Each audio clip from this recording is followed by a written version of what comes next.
જ્યાંથી હનુમાન જયંતિ મંદિરે કેવું મસ્ત સજાયેલું હતું. તમને બહારથી બધાને દેખાતું ટેમ્પો વચ્ચે આવી ગયો છે, તમને કેવું મસ્ત દેખાય છે. પછી અંદરથી આપણે વ્યૂ લઈ લીધો. હવે અંદર તો પબ્લિક, તમે ગાંડું પબ્લિક હતું, અંદર પગ મૂકવાની જગ્યા નથી. પછી તમને દર્શન પણ કરાવી દો, તમારું ભલું કરે હનુમાન દાદા. હો તમને બાળ હનુમાન દાદા નો જન્મોત્સવ પણ બતાવી દો, જો કેવા પારણીય ઝૂલે. તમે બધા પણ દર્શન કરી લો.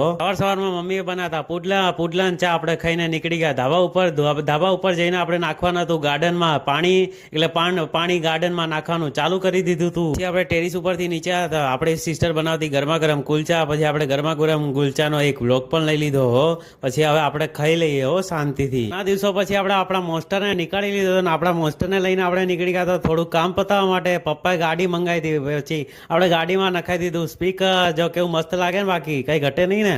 પછી આપણે કાકાની એક હેલ્પ કરી નાખી. હેલ્પ કરવી જરૂરી છે, કેમ કે આજે હનુમાન જયંતિ નથી. હો ગાઈસ, આપણે તો એમનામાં તો બધાની હેલ્પ કરતા જ રહીએ છીએ. કેવું પણ માણસ કેમ ના આવે. પછી આ કાકાએ પણ આપણા જોડે હેલ્પ કરવાનું ચાલુ કરી દીધું હતું. મિત્રો ટેક કેર, બાય બાય.